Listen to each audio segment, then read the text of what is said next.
Assalamualaikum everyone. Hope you all are fine. So without wasting our time, let's start with our new topic.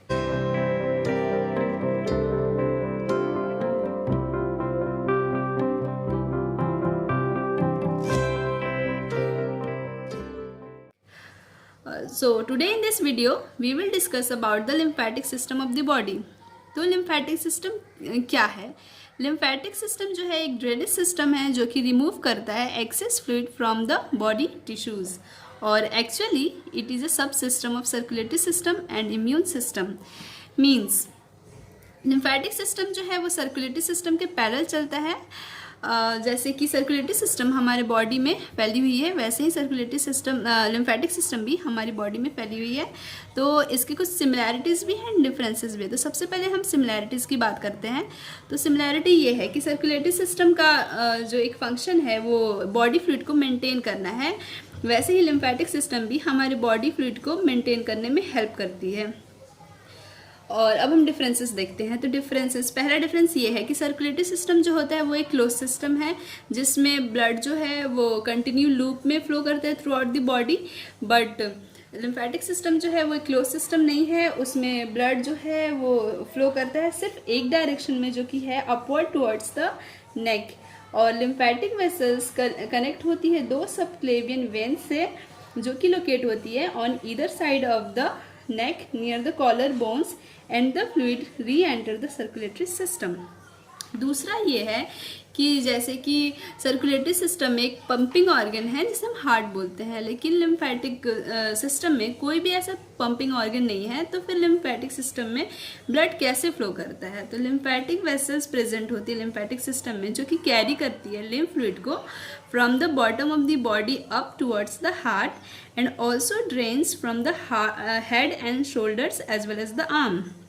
And muscle contraction help करती है lymph को upward push करने में। And lymphatic vessels में बहुत सारे valves present होते हैं जो कि प्रिवेंट करते हैं back flow of fluid, back flow of fluid को प्रिवेंट करने में हेल्प करते हैं। तो ये हमने देखे कुछ सिमिलैरिटीज़ एंड कुछ डिफरेंसेस। अब हम बात करते हैं लिम्फेटिक सिस्टम में जो ये लिम्फ है, ये लिम्फ है क्या? तो लिम्फ जो होता है वो एक क्लियर एंड कलरलेस फ्लूइड है। क्यों ये कलरलेस है?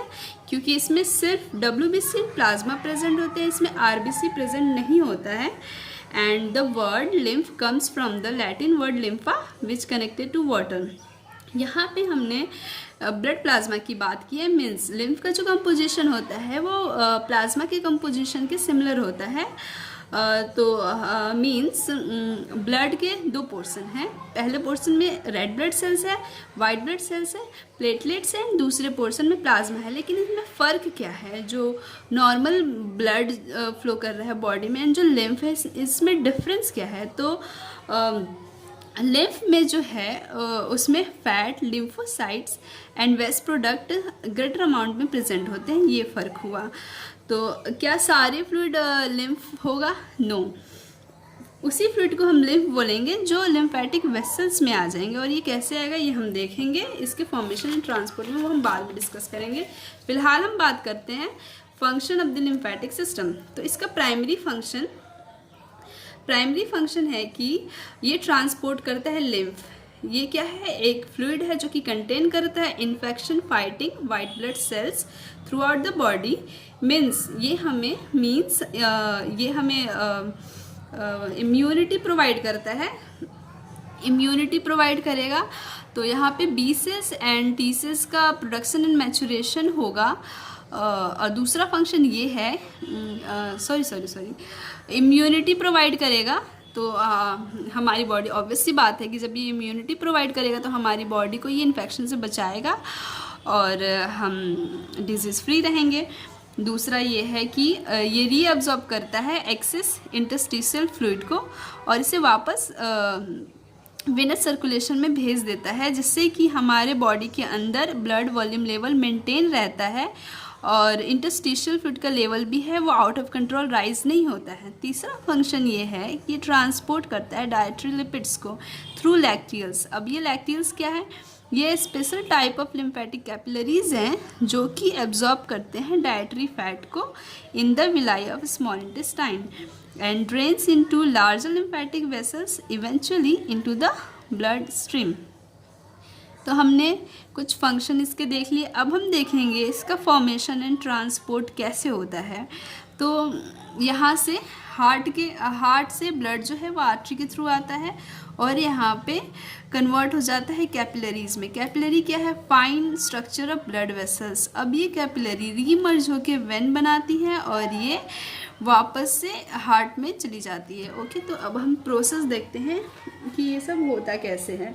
तो हार्ट से आर्टरी के थ्रू ब्लड निकलेगा जिसमें कि ऑक्सीजनेटेड ब्लड रहेगा। ये आर्टरी आगे जाके फाइन नेटवर्क में कन्वर्ट होगी जिसको हम बोलेंगे कैपिलरी बेड। कैपिलरी बेड बोलेंगे। कैपिलरी बेड क्या है? सबसे छोटी और पतली ब्लड वेसल्स। अब ये कैपिलरी में जब ब्लड आता है तो हाई प्रेशर से आता है, क्योंकि आर्टरी में ब्लड हाई प्रेशर में होता है। तो due to the thin wall, ये कैपिलरी वॉल जो होती है ये सिंगल सेल होती है जिसकी वजह से ये थिन होती है। तो थिन वॉल की वजह से एंड हाई प्रेशर से आने की वजह से यहाँ से ब्लड के कुछ कंपोनेंट जो होती है इसके वॉल से स्क्विज आउट हो जाती है इस टिश्यू एरिया में। इनको हम टिश्यू फ्लूइड बोलेंगे। लेकिन वो कुछ कंपोनेंट क्या होती है? तो जो स्मॉलर प्रोटीन है लाइक और प्लाज्मा है, लेकिन आरबीसी यहाँ से नहीं निकल पाता है। क्यों? क्योंकि आरबीसी का साइज़ बड़ा होता है जिससे वो ब्लड में फ्लो करते रहता है और जो कुछ स्मॉलर कंपोनेंट जो है वो बाहर निकल आते हैं और फिर यहाँ से लिम्फेटिक कैपिलरीज में चले जाते हैं। और ये दोबारा ये जो कैपिलरी है ये रीमर्ज होके वेन बनाती है जिसमें कि डीऑक्सीजनेटेड ब्लड होता है। डीऑक्सीजनेटेड ब्लड रहेगा और ये वापस से वेनस सर्कुलेशन में चला जाता है। अब यहाँ पे जैसे कि यहाँ पे ब्लड कैपिलरीज है वैसे ही यहाँ पे जो है लिम्फेटिक सिस्टम में लिम्फेटिक कैपिलरीज प्रेजेंट होते हैं। ये क्या करते हैं? ये इंटरस्टिशियल फ्लूइड को कलेक्ट करेंगे और इंटरस्टिशियल फ्लूइड को कलेक्ट करेंगे। अब जब लिम्फेटिक कैपिलरी के अंदर इंटरस्टिशियल फ्लूइड चला जाएगा तो हम इसे लिम्फ बोलेंगे। इन टिश्यू फ्लूइड को जो ये अंदर चला गया लिम्फेटिक कैपिलरीज में, तो अब ये हो गया लिम्फ। ओके, अब हम देखेंगे कि अब ये लिम्फ हो गया। अब वापस से ये लिम्फेटिक कैपिलरीज जो है ये मर्ज होते जाती है और बड़ी वेसल्स बनाएगी और फिर ऐसे कई सारी वेसल्स मर्ज होते जाएगी और बनाएगी ट्रंक। और लिम्फेटिक ट्रंक जो है वो वापस ले जाके लिम्फ को लिम्फेटिक डक्ट में भेज देगी जिसे हम कलेक्टिंग डक्ट भी बोलते हैं। और ये कलेक्टिंग डक्ट फाइनली लिम्फ को वेन्स में पोर कर देती है और ये वापस ये हार्ट में चला जाता है।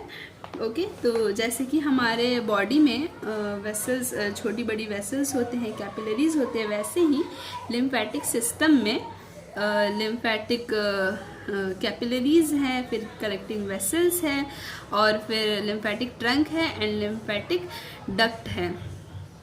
ओके, और यहाँ पे लिम्फेटिक वेसल्स के पास यहाँ पे लिम्फ नोड्स होते हैं। ये क्या है? लिम्फेटिक ऑर्गन है और ये लिम्फ नोड्स जो होते हैं ये हमारे लिम्फ को फिल्टर करने का काम करते हैं। तो जैसे कि हमारे बॉडी में ब्लड को किडनी फिल्टर करता है वैसे ही लिम्फेटिक सिस्टम में लिम्फ नोड्स जो होते हैं वो लिम्फ को फिल्टर करते हैं। तो ये इम्पॉर्टेंट बात है, हमें याद रखनी चाहिए।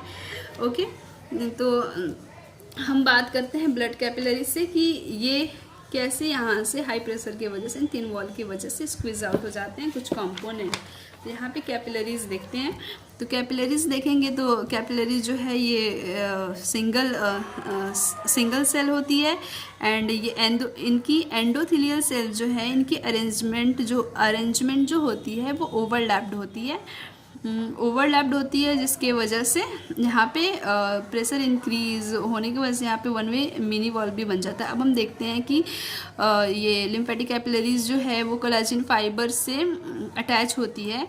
कोलेजन फाइबर क्या करता है? इनके पोजीशन को मेंटेन करने में हेल्प करता है। तो हम देख रहे हैं इस डायग्राम में कि चारों तरफ से ये कोलेजन फाइबर्स होल्ड किए हुए लिम्फेटिक कैपिलरीज को और ये टिश्यू सेल्स हैं एंड इसके आसपास जो हैं ये इंटरस्टिशियल फ्लूइड है और ये एंडोथेलियल फ्लैप है। तो जैसे कि आउटसाइड प्रेशर, इंटरस्टिशियल फ्लूइड का प्रेशर हाई हुआ कैपिलरी फ्लूइड के कंपेयर में, तो ये वन वे मिनी वाल्व खुल जाता है और यहाँ से फ्लूइड एंटर कर जाता है।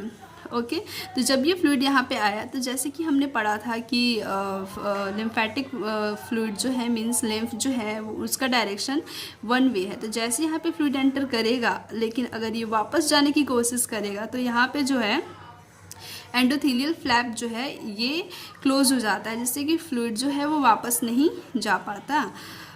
ओके तो ऐसे हम देखते हैं कि जैसे कि यहाँ से कुछ कंपोनेंट कैपिलरी से कुछ कंपोनेंट बाहर निकल आते हैं, तो फिर देखा जाता है कि every day 20 litre fluid seeps out from these capillaries, जिसमें से 17 लीटर फ्लूइड्स रीअब्जॉर्ब हो जाता है directly into the blood vessels and 3 litre fluid जो है वो टिश्यूज़ में रह जाता है। तो फिर इनको वापस जाना होगा, क्योंकि अगर ऐसा होता रहा तो हमारे बॉडी में ब्लड की कमी आ जाएगी। अगर डेली ऐसे 3-3 लीटर इकट्ठा होते रहा तो हमारे बॉडी में तो ऑब्वियस सी बात है कमी आ जाएगी। तो फिर इन्हें वापस भेजता कौन है? तो इन्हें वापस भेजेगा ये लिम्फेटिक कैपिलरीज, यहाँ से लिम्फ को कलेक्ट करेगी, फिर उसके बाद ये लिम्फेटिक ट्रंक में जाएगा, फिर लिम्फेटिक ट्रंक से ट्रैवल करके डक्ट में जाएगा, फिर ये डक्ट फाइनली वेनस सिस्टम इसको पोर कर देती है। तो इस तरह से हमने ये भी समझ लिया कि ये लिम्फ कैसे फ्लो करता है, मीन्स लिम्फेटिक पाथवे भी हमने देख लिया। तो लिम्फेटिक पाथवे को नेक्स्ट वीडियो में डिटेल में कंटिन्यू करेंगे।